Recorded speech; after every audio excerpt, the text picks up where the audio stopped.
আজকে এই রামনগরের বুকে আলোয় আলোকিত হয়েছে। সম্মানিত হাজারিন, উনি দেশের সেবায় এই ইউনিয়নের চেয়ারম্যান হিসেবে 1974 সালে চেয়ারম্যানই করেছিলেন, মানুষের সেবায় নিয়োজিত ছিলেন এবং সকল মানুষের আদরে ব্যস্ত ছিলেন। বিশেষ করে তার একটা আদর্শ ছিল, তিনি আলেম ভক্ত ছিলেন, জোরে বলেন সুবহানাল্লাহ।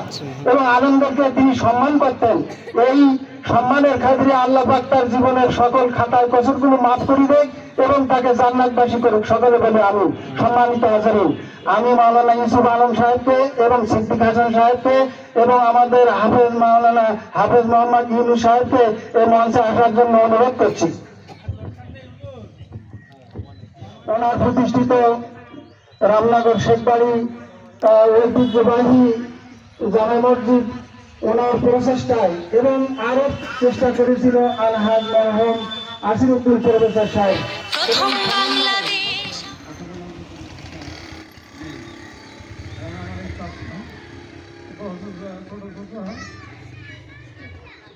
ভাই বেশিরভাগ সময় এই ইউনিয়নের স্বাধীনতার পর থেকে দীর্ঘদিন করে তো এই চেয়ারম্যান করার পরিপ্রেক্ষিতে তারা হয়তো অনেক সময় ভুল করতে পারে, অনেক ত্রুটি করতে পারে।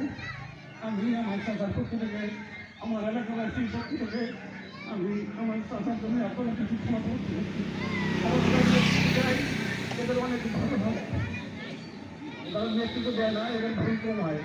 অনেক দিন ধরে শিক্ষা, মসজিদ, মাদ্রাসা, স্কুল অনেকগুলো প্রতিষ্ঠানের দায়িত্ব পালন করেছে। অনেক সময় কারোর মন সন্তুষ্ট করতে পেরেছে, কারোর পারিনি।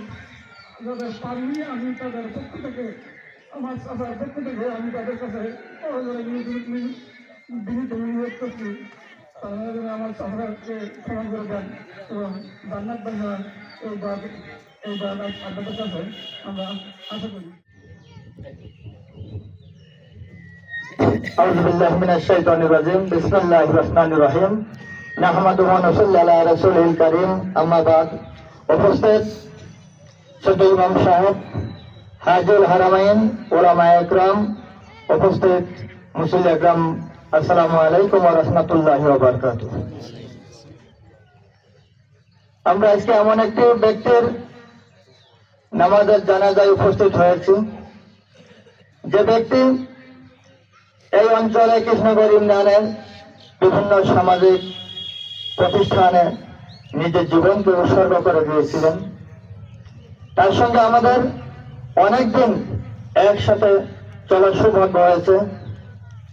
যখন আমরা 2006 সালে, বিশেষ করে তৎকালীন সময় কালিকাছ উপজেলা বিএনপির সম্মানিত যুগ্ম আহ্বায়ক ছিলেন তিনি, একসঙ্গে আমরা ঢাকাতে আমাদের প্রিয় নেতা ডাক্তার মোহাম্মদ শহীদুল আলমের মনোনয়নের জন্য প্রত্যেক দিন সকালে হোটেল সুন্দরবন থেকে বাহিরে তোমার রাত 12টা-1টার দিকে আমরা ফিরতাম। সেই মানুষটিকে আজকে আমরা হারিয়েছি। আজকে আমাদের প্রিয় নেতা ডাক্তার মোহাম্মদ শহীদুল আলম আসতে পারেন না, সেজন্য আপনাদেরকে তার পক্ষ থেকে আন্তরিক সালাম ও মোবারকবাদ জানিয়েছেন। এবং এই মানুষটিকে আমরা দীর্ঘদিন একসাথে চলেছি। যদি চলার পথে জনপ্রতিনিধি হিসাবে আপনাদের কাছে আচার আচরণ কোন রকম ভুল ত্রুটি করে থেকে আল্লাহর রাস্তায় ক্ষমা করে দেবেন। যাতে করে আল্লাহ রাব্বুল আলামিন আলহাজ আব্দুর রহিম চেয়ারম্যানকে জান্নাতুল উচ্চ মাকাম দান করেন, এই কামনা করি। ওয়া আখিরু দাওয়ানা আলহামদুলিল্লাহি আলামিন। আসসালামু আলাইকুম ওয়া রাহমাতুল্লাহি ওয়া বারাকাতুহু। মানুষের জীবনের সবচেয়ে ট্র্যাজেডি হলো তার মৃত্যু। এই মৃত্যুর মাধ্যমে মানুষের দুনিয়ার জীবনকাল শেষ হয়ে যায়, শুরু হয় আখিরাতের জীবনকাল। আর আখিরাতে বাঁচার জন্য একটাই পথ, সেটা হলো আমলে সালেহ। ইন্নাল্লাযীনা আমানু ওয়া আমিলুস সালিহাত লাহুম জান্নাতুন তাজরি মিন তাহতিহা আল-আনহার। নিশ্চয় যারা ঈমান এনেছে এবং ঈমান আনার পাশাপাশি ভালো কাজ করেছে, আমলে সালেহ করেছে, তারা তাদের জন্য রয়েছে আল্লাহর পক্ষ থেকে পুরস্কার স্বরূপ জান্নাত। আমরা এখানে এসেছি মরণের জন্য দোয়া করতে। আমরা প্রাণ খুলে দোয়া করি যে আল্লাহ তাআলা তার ভুল ত্রুটিগুলো ক্ষমা করে দিন এবং তাকে জান্নাতের উচ্চ মাকাম দান করুন। আসসালামু আলাইকুম ওয়া রাহমাতুল্লাহ। আসসালামু আলাইকুম ওয়া রাহমাতুল্লাহি ওয়া বারাকাতুহু। সম্মানিত উপস্থিতি, যে ব্যক্তির জানাজা আমরা শুরু করেছি তিনি আমার দাদা ছিলেন, তিনি এলাকার মন্ত্রী ছিলেন, ইউনিয়নের মন্ত্রী ছিলেন, তিনি ইউনিয়ন পরিষদ চেয়ারম্যান ছিলেন, তিনি বিভিন্ন প্রতিষ্ঠানের প্রতিষ্ঠা ছিলেন, তিনি অসংখ্য মসজিদ মাদ্রাসা শিক্ষা প্রতিষ্ঠান করেছেন। যে মাঠে আমরা দাঁড়িয়ে আছি রামনগর আদর্শ মাধ্যমিক বালিকা বিদ্যালয় এবং রামনগর সরকারি প্রাথমিক বিদ্যালয়, দুইটা প্রতিষ্ঠানে তার অবদান রয়েছে। বিশেষ করে রামনগর আদর্শ মাধ্যমিক বালিকা বিদ্যালয়ের তিনি প্রতিষ্ঠা ছিলেন, প্রথম থেকেই তার অবদান অনস্বীকার্য।